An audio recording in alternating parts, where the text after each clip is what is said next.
kalau mau cari Sylvester Matutina, jangan hanya cari di alamat rumahnya. Pertama, coba cari di kantornya Erick Thohir. Yang kedua, coba cari ke Solo. Jangan-jangan dia sedang diskusi dengan Dewan Penasehatnya, ya ini Saudara Jokowi. Enggak usah lah bernarasi mau menangkap Reza Khalid yang masih di luar negeri, yang tangan Kejaksaan Agung nggak tahu bisa jangkau atau enggak. Ini loh yang Sylvester, yang dia masih di dalam negeri. Yang menarik kan kami sering interaksi dengan kawan-kawannya Sylvester dalam berbagai diskusi. Mereka bahkan terbuka di media mengatakan nggak kemana-mana. Bahkan dalam tanda petik agak meledek lah, kita gimana mau dieksekusi, suratnya nggak ada. Sampai seperti itu kan berarti loh kok negara sepertinya kalah dengan seorang Sylvester Matutina gitu. Dalam kasus Sylvester Matutina yang kalah itu bukan jaksa, negara. Iya betul. Negara kok kalah dengan sosok terpidana.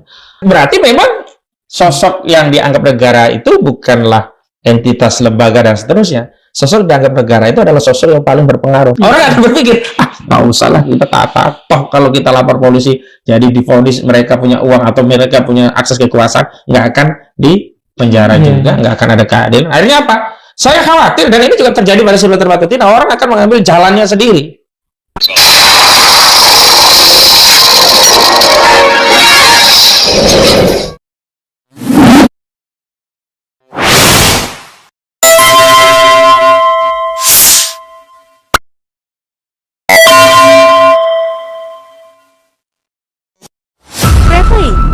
Harun People's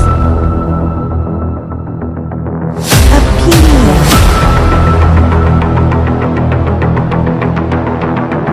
Bismillahirrahmanirrahim. Assalamualaikum warahmatullahi wabarakatuh. Sylvester Matutina. Sebetulnya barangkali sejatinya kita semua warga negeri ini sudah mengalami kebosanan yang sangat akut membicarakan orang ini dan kasusnya. Kalau dalam idiom Yunani barangkali kita sudah mengalami taedium vitae. Persoalan ini sudah menjadi bagian dari kehidupan yang membosankan.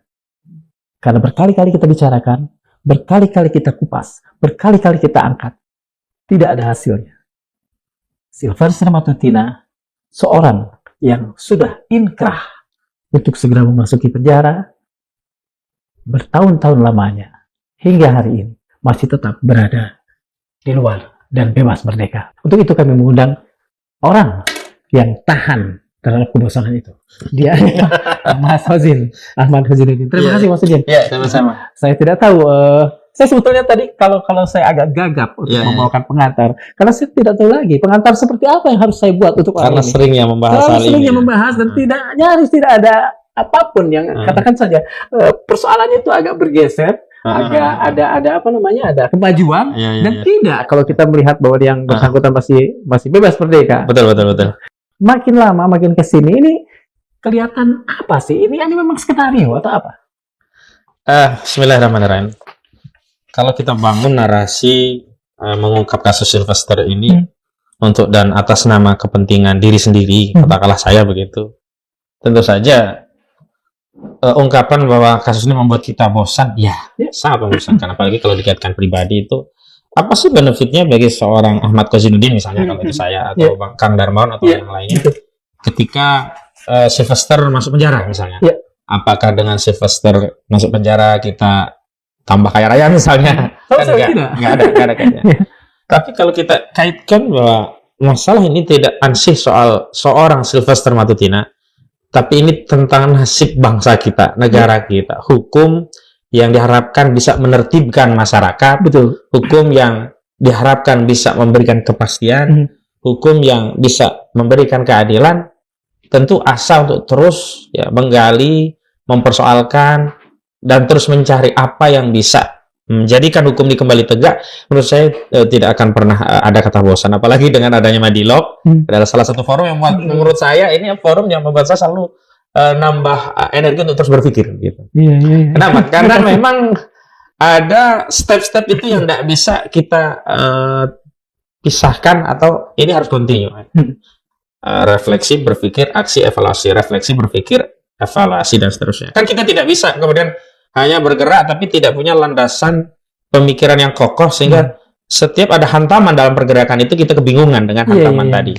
Nah, karena itu biasanya forum-forum diskusi intelektual itu adalah forum yang memberikan sandaran dari satu langkah-langkah atau strategi yang kemudian ketika ada ujung yang buntu pun kita sudah tahu, oh itu biasa saja, atau setidaknya kita sudah siapkan jalan yang lain. Udah Dan kita antisipasi juga. iya, dan kita yang paling penting ya begitulah dinamika dalam perjuangan. Tidak ada satupun jalan perjuangan itu yang tanpa ujian, lancar, enak-enak saja, dan sejarah sudah mengajarkan kepada kita semua. Iya. Kenapa sih Al-Quran mengabadikan sejarah orang-orang seperti Fir'aun misalnya, padahal kan orang yang tidak layak untuk kita teladani dari sisi kesombongannya. Tetapi dari perspektif lain, kita layak menteladani bahwa kita jangan mengambil sikap seperti Fir'aun. Nah, gitu. Saya pikir Sifmaster ini mau kita angkat dari sisi itu. Kita ingin tegaskan kepada bangsa, negara, juga seluruh rakyat, terlepas ada sikap dari negara yang seolah kalah menghadapi seorang terpidana, tapi nurani kita, semangat juang kita, rakyat yang haus akan keadilan, butuh kepastian hukum, dan ingin masyarakat itu tertib ya. Karena dengan adanya hukum itu masyarakat bisa tertibkan.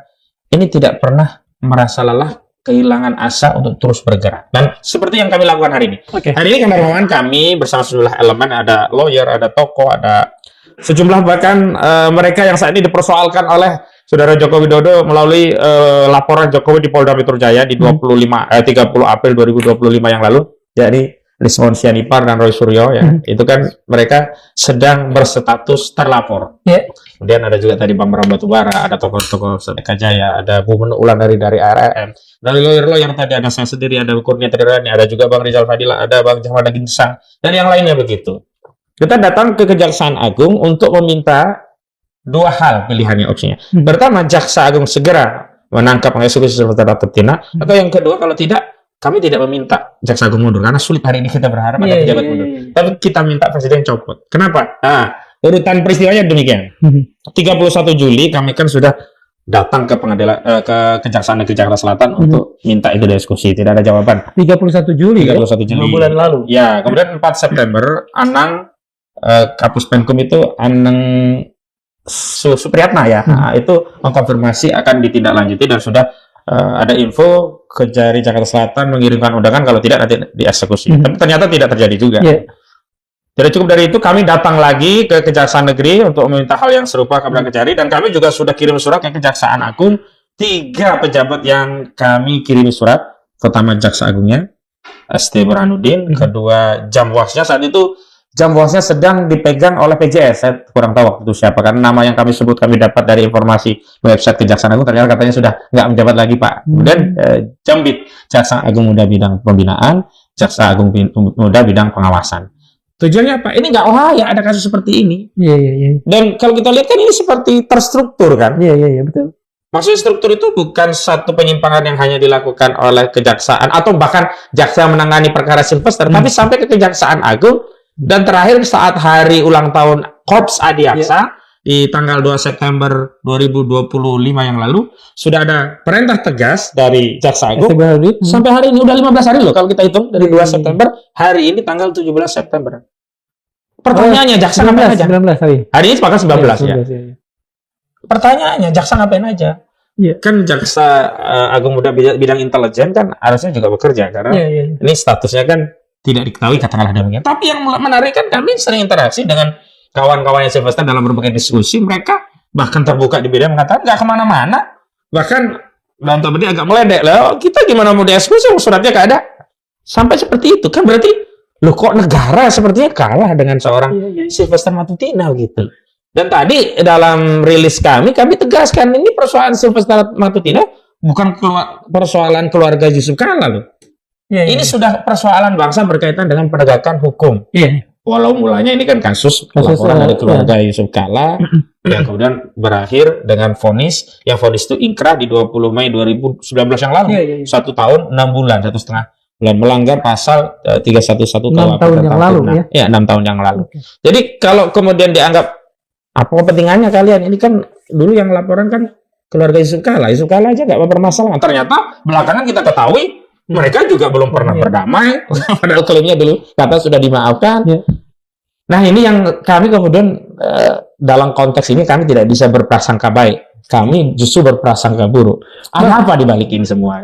Kalau begitu bisakah kita mengatakan bahwa kejaksaan lepas dari apapun alibinya, alasannya, sebetulnya sedang memperjudikan wajah hukum Indonesia dengan, katakan saja kita sudah bisa mengatakan membiarkan Sylvester terus-menerus. Kalau memperjudikan itu kan sifatnya ada dua kemungkinan, menang kalah. Ya. Kalau hari ini menurut Udah saya pasti ya. udah pasti rusak institusi kejaksaan. Sama saja ya, menumbalkan institusi hanya dengan dalih bahwa mereka sudah melakukan tindakan dan seterusnya. Makanya yang lalu itu saya sudah meminta ya kepada Kejaksaan Negeri Jakarta Selatan agar ya jaksa itu dianggap serius, setidaknya melakukan 3 hal. Ya. Pertama melakukan cekal, kedua melakukan buron, ya. Ketiga ya eksekusi. Kalau eksekusi itu yang pertama ya. Kalau nggak bisa eksekusi, setidaknya ditetapkan DPO dan dicekal, berarti ada keseriusan. Sampai hari ini kan kita tidak pernah mendengar apakah orang ini dicekal. Berarti tuntutan itu pun tidak dilakukan. Tidak. Ya? Artinya ketika tuntutan itu tidak dilakukan, Mas dan kawan-kawan berkesimpulan bahwa memang kejaksaan, apakah ini Kejaksaan Agung atau Kejaksaan Negeri Jakarta Selatan, itu tidak sama sekali serius. Sebelum Jaksa Agung secara terbuka menyampaikan bahwa Sylvester akan segera dieksekusi, ini tanggung jawabnya kami anggap hanya ada di Kejaksaan Negeri Jakarta Selatan. Kami anggap yang bersalah hanya Kejaksaan Negeri. Tapi begitu Jaksa Agung yang sudah ngomong kok ini tidak segera di follow up sampai 15 hari. Di hari besar mereka. Di hari besar mereka lagi ya.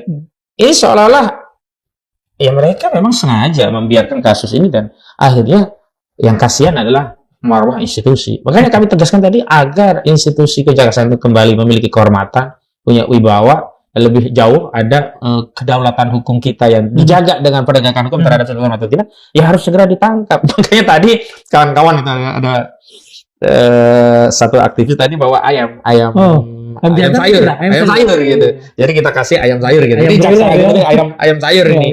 Nah, itu makanya kami tadi tegaskan, enggak usah lah bernarasi mau menangkap Reza Khalid yang masih di luar negeri, yang tangan Kejaksaan Agung nggak tahu bisa jangkau atau enggak. Ini loh yang Sylvester yang dia masih di dalam negeri, katakanlah dia tidak punya akses macam-macam. Nah, masuk ke praduga yang kedua yang saya katakan tidak mungkin bisa berprasangka baik. Harusnya. Akhirnya kita nggak mau mengaitkan sosok Sylvester itu dengan seorang Joko Widodo yang meskipun sudah tidak menjabat presiden secara jure, masih punya pengaruh besar dalam kekuasaan politik, termasuk dugaan kabel institusi kejaksaan yang membuat Sylvester ini sampai hari ini tidak bisa ditangkap oleh jaksa. Mas Hozin mendengarai ada indikasi bahwa kejaksaan masih berada pada suasana lama lah katakan, masih sangat memberi ruang kepada kekuatan mantan dibanding pemerintahan saat ini.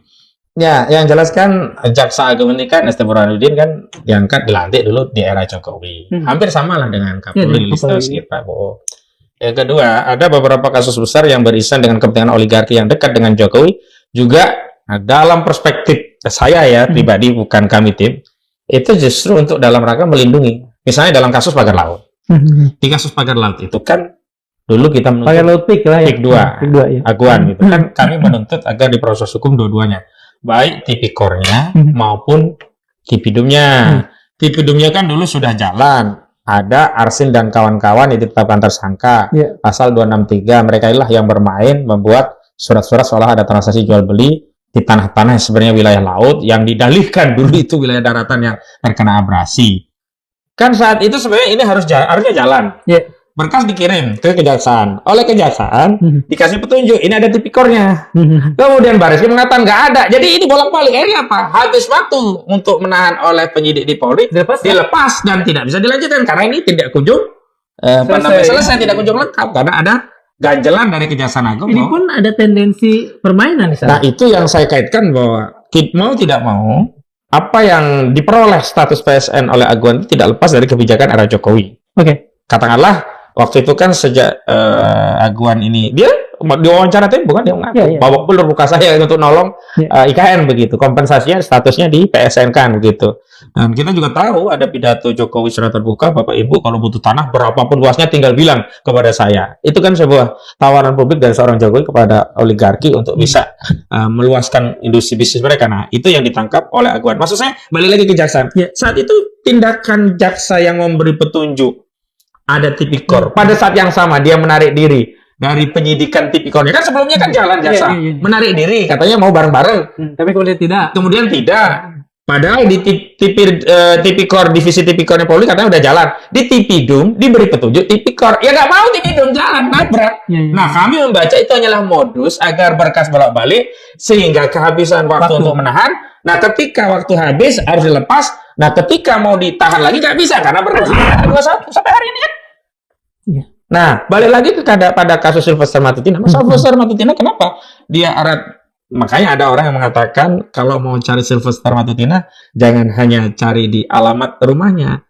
Pertama coba cari di kantornya Erick Thohir karena kaitannya dia adalah komisaris di ID Food yang diangkat oleh Erick Thohir. Ya. Walaupun sebenarnya aneh nih, dia kan terpidana kok bisa diangkat. Iya. Yang kedua, coba cari ke Solo, jangan-jangan dia sedang diskusi dengan Dewan Penasehatnya, ya ini saudara Jokowi. Karena kita tahu Sylvester Matutina itu ketua Solidaritas Merah Putih yang kita ketahui ya, daihatnya Jokowi, dan Dewan Penasehat pembinanya itu adalah Jokowi. Bahkan disebutkan oleh Sylvester dalam sebuah video yang beredar itu, ini adalah Dewan Pembina seumur hidup. Pokoknya selama Pak Jokowi masih hidup ya beliaulah Dewan Penasehat kami, begitu kata Sylvester. Tapi menarik menurut saya ini juga harus kita syukuri ya, hadis bi nikmatillah. Ada ungkapan yang mengatakan kalau kita tidak bisa bersyukur pada yang sedikit, mustahil kita bisa syukur pada yang banyak.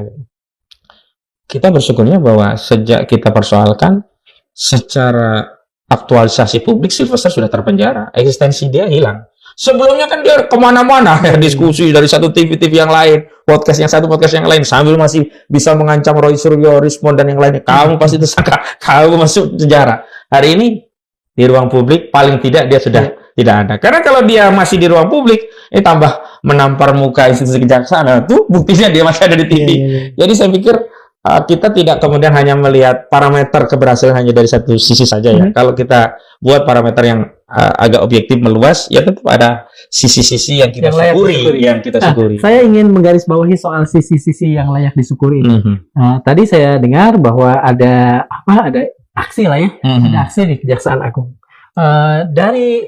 Dari kejadian tadi, apakah ada sebuah kemajuan sesedikit apapun itu yang juga layak disyukuri atau sama sekali tidak ada respon? Di antara yang internal ya di kalangan aktivis, tidak itu kan menjadi sarana konsolidasi untuk terus mengingatkan publik bahwa ada masalah terkait Sylvester, jangan dilupakan. Karena bangsa kita itu sering kan penyakitnya pelupa. Ramai sebentar begitu hilang, nggak ada yang nonton. Ramai sebentar itu hilang, tahu-tahu pulang sudah seolah-olah menjadi malaikat lagi gitu. Padahal sebelumnya iblis katakanlah demikian. Itu tetap kita syukuri. Karena tidak gampang juga untuk mengkonsolidasi dan mempertahankan satu isu di tengah gempuran isu yang luar biasa panjang itu. Kan sebelumnya isu ijazah palsu, isu seperti ramai, begitu ada isu demo kan sempat menghilang. Betul. Nah, begitu demo sudah mereda, ini kan kita tidak mungkin diam. Nah, ini termasuk salah satu sarana konsolidasi. Meskipun kita tidak hanya menyandarkan pada kasus Sylvester. Yang kedua, ini kan levelnya naik kan. Kalau sebelumnya kan kita kejari kan. Hari ini kenapa kita nuntut ke Kejagung? Karena sudah statement. Dan kami meyakini statement Kejagung saat di hari ulang tahun Adi Aksa itu bukan tanpa sebab. Itu juga bagian dari kemajuan. Karena sebelumnya yang statement hanya Kapus Penkum Kejagung Anang Supriyatna kan. Sekarang langsung Jaksa Agungnya. Ya. Nah, saya kira agak sulit kalau terus bertahan dengan posisi tidak segera menangkap. Tapi balik lagi silakan bagi Kejaksaan Agung. Karena kalau kita bicara tentang urusan perjuangan itu kita selalu menggunakan parameter amal apa saja yang harus kita lakukan, bukan hasilnya. Walaupun amal-amal ini tentu kita duga kuat akan berkonsekuensi atau ada kausalitasnya akan menghasilkan ini begitu. Di antaranya saya kira malu lah kalau Jaksa Agung nggak cepat-cepat melakukan proses tindakan. Tapi tadi ada dialog nggak dengan pihak Kejagung? Nah, tadi itu kami mau datang sekaligus audiensi. Sudah kami atur beberapa perwakilan. Tapi rupanya pintu langsung digembok, petugas menjauh. Tadinya kalau petugas agak dekat, kami mau komunikasi bisa tidak diterima. Tapi tidak, jadi pintu gerbang langsung kami kan demo di belakang, di akses belakang. Nah, tadinya terbuka. Begitu kami datang, ada mobil komando datang, langsung dikunci. Petugas yang tadinya ada dekat di pos itu menjauh. Kayaknya mereka menghindari kalau ada diskusi kemudian menolak, kan nggak enak begitu. Jadi seperti ini layanan publik kita ya. Jadi memang sudah pada titik mereka pun menutup telinga bodoh amat lah gitu. Nah, untungnya ada media. Nah, melalui media inilah kita berharap walaupun tidak diterima langsung, tapi aspirasinya masuk melalui media tadi dan dikontrol publik karena publik juga melihat itu. Kita tahu laras ya Laras yang diambil sama Iya, polisi, iya, iya. dia kan saya pakai cuma, Iya, iya, saya. iya, iya. Dia kan mengupload Iya.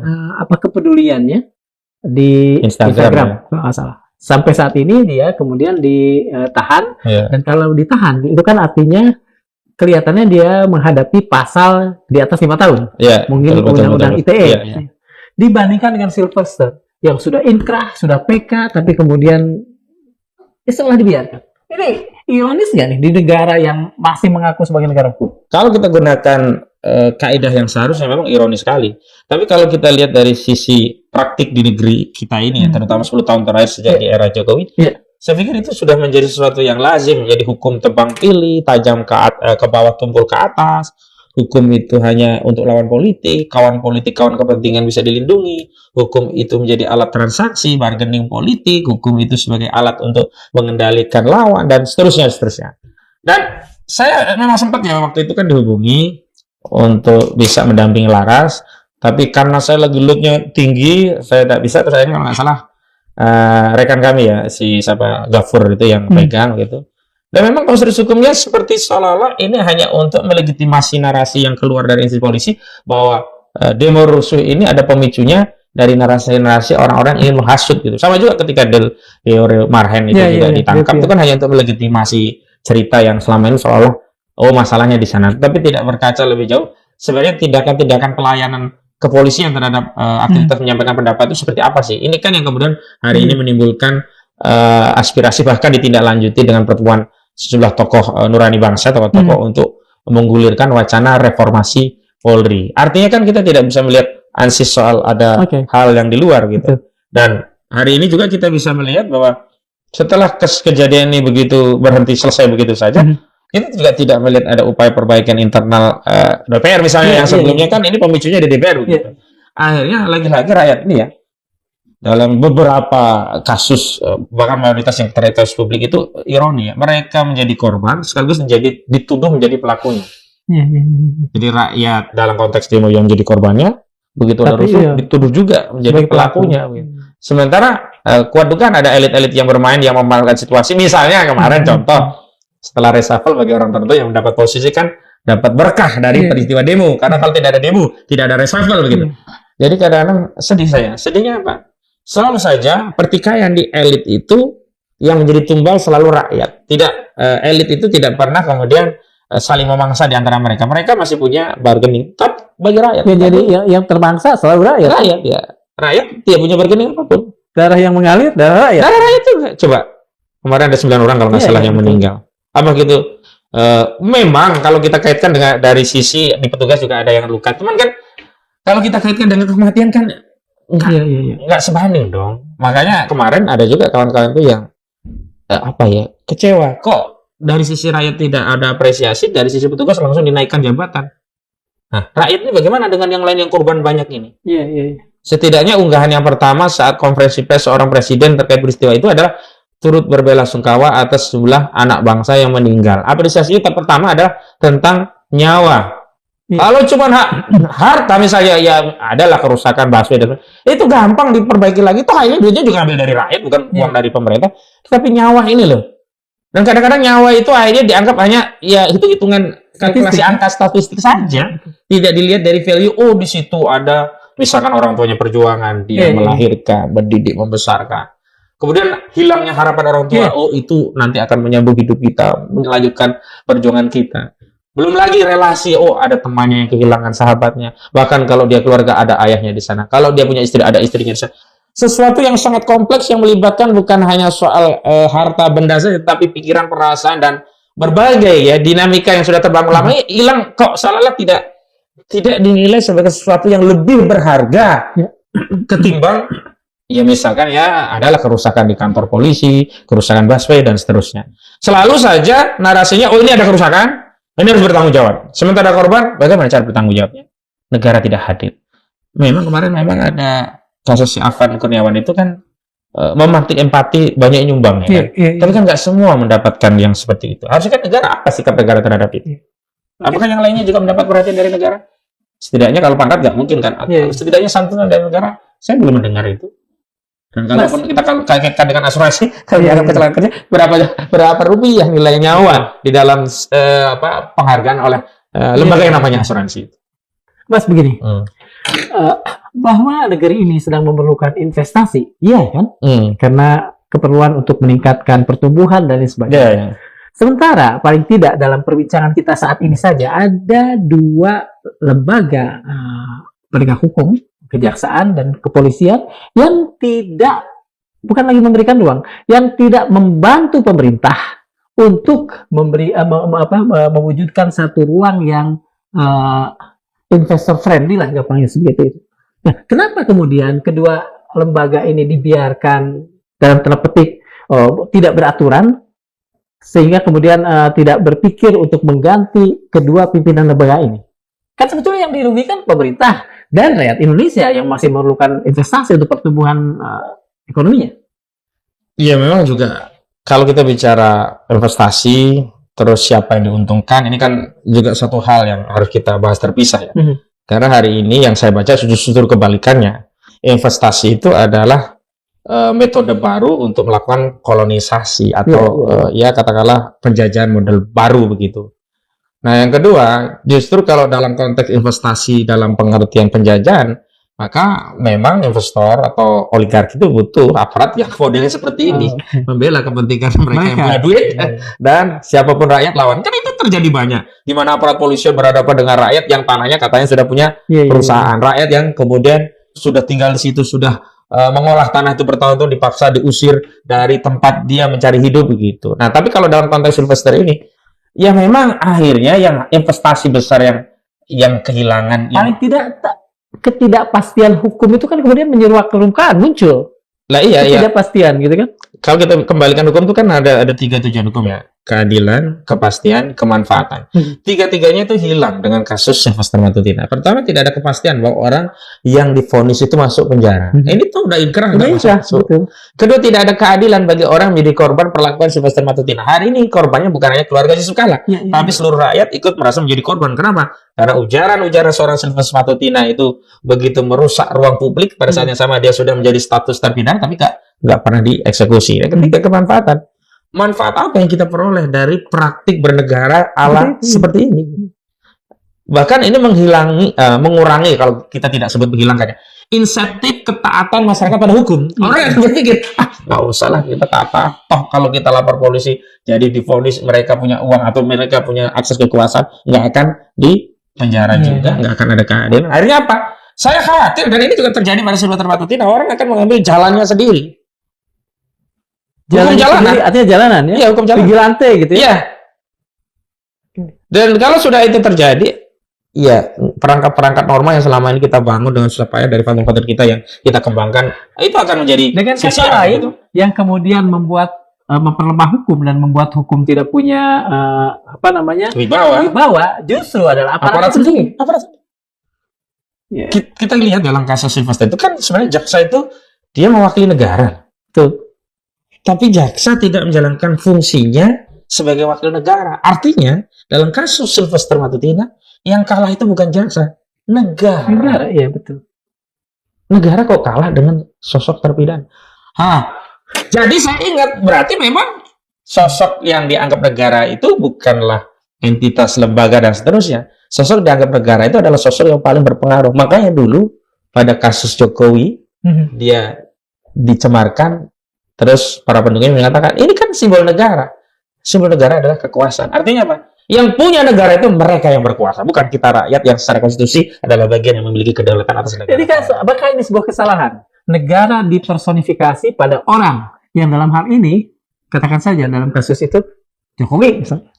Dan kecenderungan yang seperti itu kan terjadi pada seluruh negara yang diktator, negara yang personifikasi kekuasaan pada sosok tertentu yang dia tidak taat pada konstitusi, tapi taat pada kehendak sang penguasa. Artinya apa? Kalau ada konstitusi yang sejalan penguasa, maka penguasa menggunakan konstitusi itu. Kalau yang tidak sejalan, konstitusinya diubah agar sejalan dengan kehendak penguasa. Dan ini terbukti dalam kasus perkara di MK nomor 90 itu kan. Bukannya Gibran yang diminta taat menunda untuk pilpres selanjutnya agar dia usianya 40 tahun, tetapi 169 undang-undang pemilu yang dipaksa ditafsirkan mengikuti keinginan dari penguasa agar Gibran bisa masuk memenuhi syarat. Kalau belakangan dia dipersoalkan gara-gara ijazah SMA yang setaranya itu tidak dianggap setara atau sederajat begitu.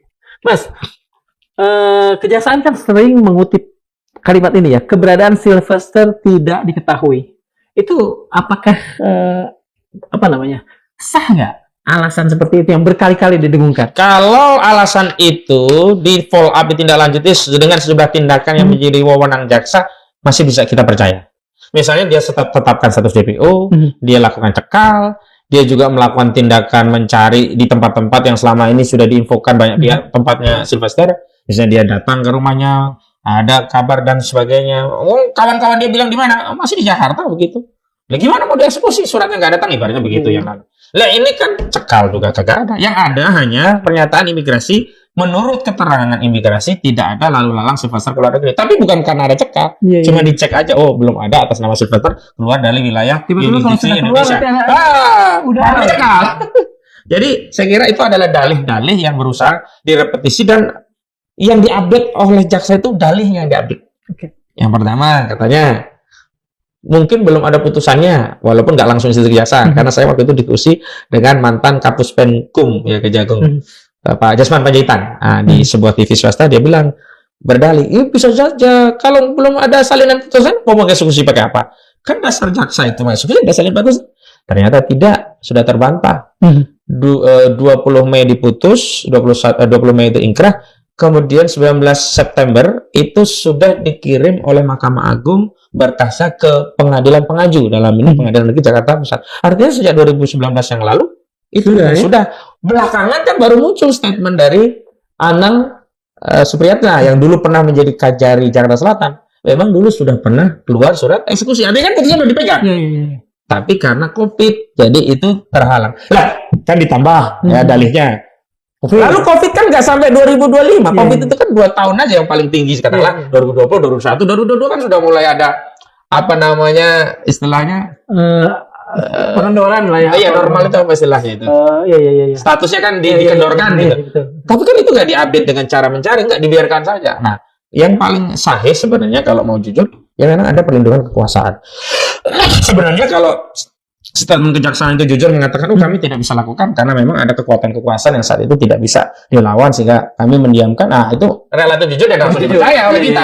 Tapi dalih tadi sedang dicari dengan update, kemudian bikin update lagi. Misalnya contoh, saudara Sylvester itu tidak punya saudara di kejaksaan. Jadi lamanya eksekusi itu bukan karena ada saudara Sylvester yang membantu dia untuk tidak dieksekusi.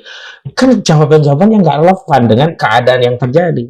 Dan saat itu sebenarnya yang diminta oleh publik itu tangkap dulu, bukan memberi penjelasan tentang kronologis yang sekian lama ini gitu. Jadi kalau kita lihat dari sejumlah kronologi dalih yang disampaikan oleh Kejaksaan Agung, ini alih-alih bergerak cepat untuk menindak atau menangkap Sylvester itu, tapi seolah-olah ingin mencarikan landasan legitimasi agar ada permakluman, bahkan pembenaran bagi Kejaksaan untuk tidak melakukan eksekusi. Termasuk saat Sylvester Matutina mengajukan PK kan justru Kapus Penkum yang menyampaikan saat ini yang bersangkutan sedang mengajukan PK. Apa urusannya?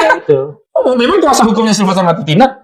Kan nggak ada. Dan dia padahal dia tahu di PK atau tidak di PK yang namanya putusan ingkrah itu harus dieksekusi. Nah, kalau misalnya ada indikasi-indikasi kesengajaan seperti itu, apakah layak orang-orang penegak-penegak hukum seperti ini mendapatkan sanksi? Dan kalau iya, apa sebetulnya sanksinya yang layak? Sekarang kalau langsung ke Jaksa Agungnya ya, Jaksa Agung itu kan jabatan yang sifatnya politis. Orang yang menjadi Jaksa Agung kan tidak harus dari institusi kejaksaan, bisa dari luar. Dan itu merupakan hak prerogatif presiden. Sementara presiden melakukan rotasi atau melakukan reshuffle kalau dalam konteks menteri ya, itu kan bisa dilakukan dengan atau tanpa kesalahan. Nah, kalau dalam kasus Sylvester ini layak dicopot. Nah, tinggal presiden mau mengambil tindakan itu atau tidak. Makanya ini juga berpulang kepada Jaksa Agung, SD Burhanuddin. Kalau dia ingin melindungi marwah kejaksaan, bahkan dirinya termasuk membantu Pak Prabowo agar tidak dipersoalkan publik, tidak mencopot ST Burhanuddin karena dia melakukan tindakan penangkapan, ya bantu presiden untuk tetap tidak mencopot dia dengan cara segera tangkap. Sebaliknya, pada sisi presiden, apakah kita bisa melihat ketika ada kesalahan besar di polisi, Kapolri dibiarkan, ada kesalahan besar di kejaksaan, Jaksa Agung juga dibiarkan, itu artinya PS menganggap semua baik-baik saja atau gimana?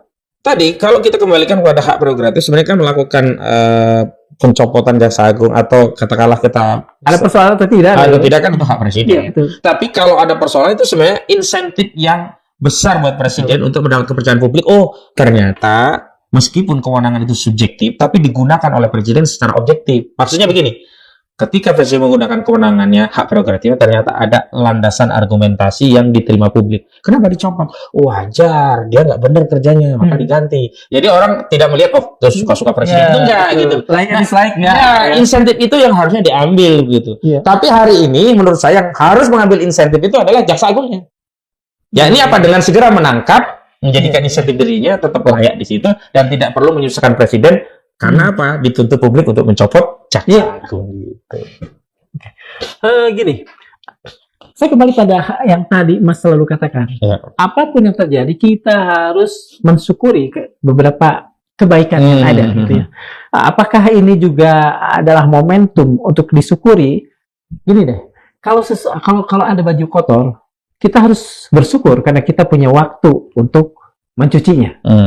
Kalau ada kepolisian yang kotor, itu artinya kita harus mensyukuri dengan mereformasinya. Dan demikian juga dengan Kejaksaan Agung. Nah, persoalannya adalah dengan cara apa misalnya publik bisa melakukan hal proaktif untuk mengambil momentum ini.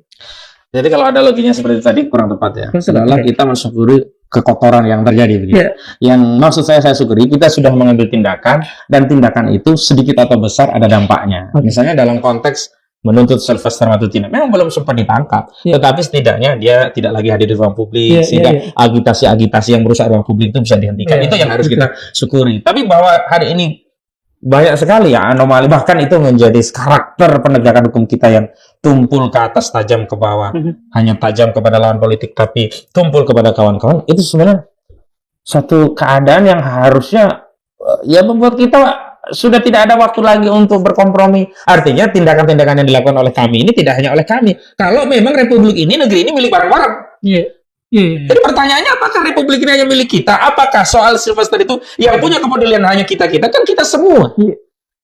Nah, itu yang kami ingin ekspor. Karena kebaikannya nanti juga untuk semua. Iya.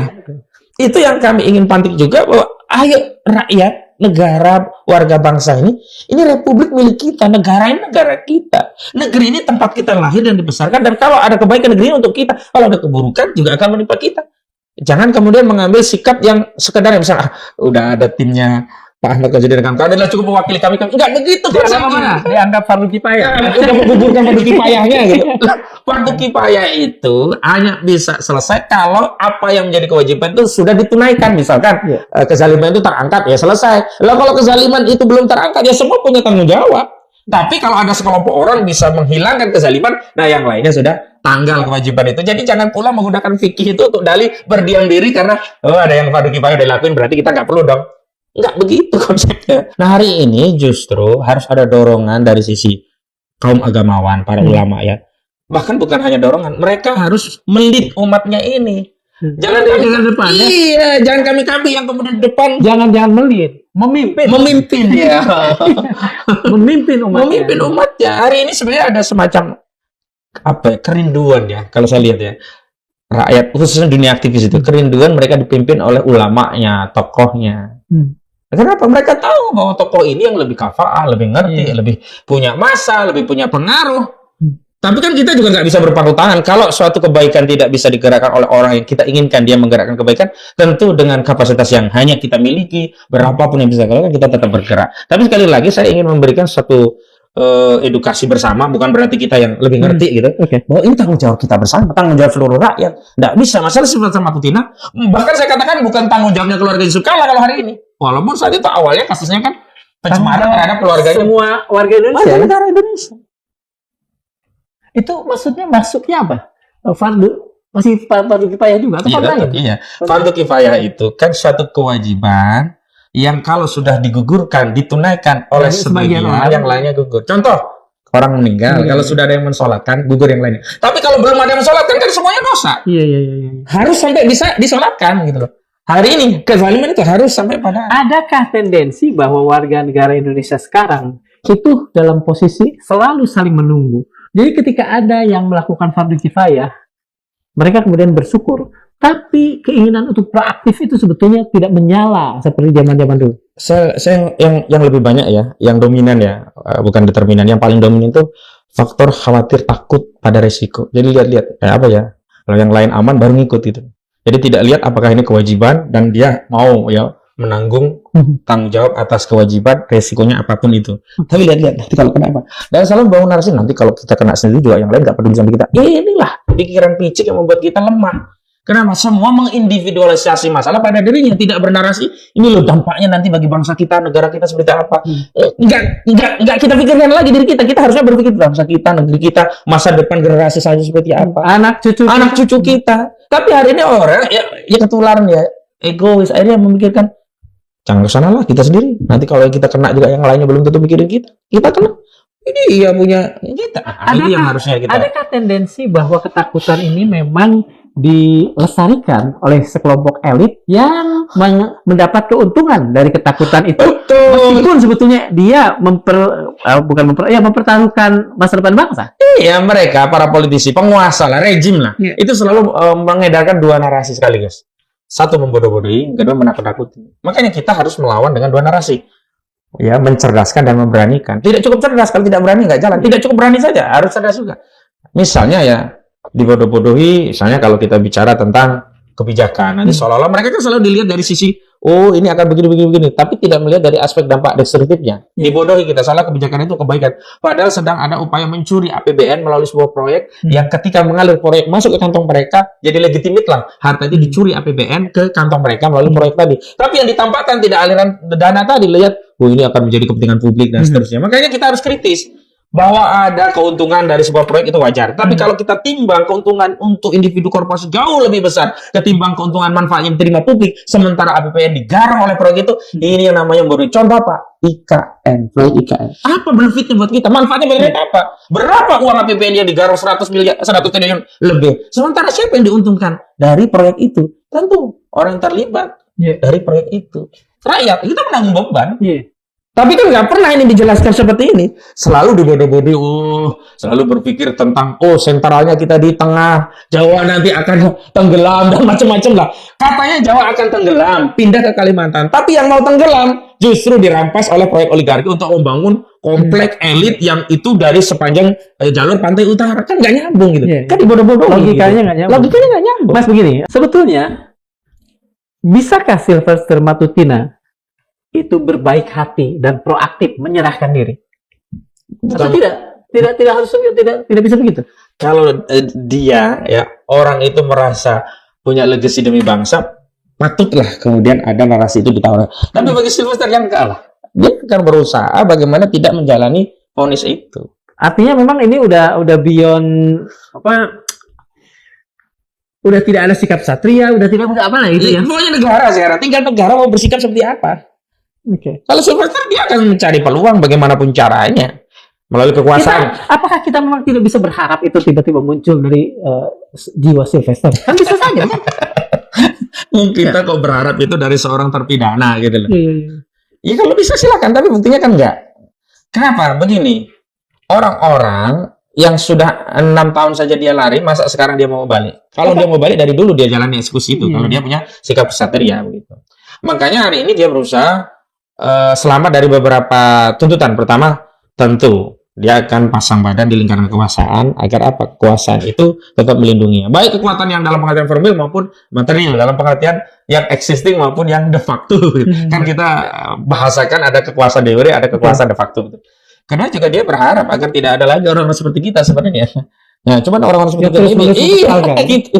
Orang-orang seperti kita ini yang terus mengingatkan. Kenapa? Mengendalikan opini publik, masyarakat itu jauh lebih sulit ketimbang mengendalikan kekuasaan. Karena kekuasaan udah ada pejabatnya pegang selesai. Tapi kalau opini, pendapat, tuntutan publik nggak bisa. Bukankah sikap seperti ini di tengah misalnya kekecewaan publik karena dia mangkir, karena dia seolah-olah imun, sikap seperti ini justru merugikan Sylvester dengan misalnya berani nggak dia jalan-jalan ke mall?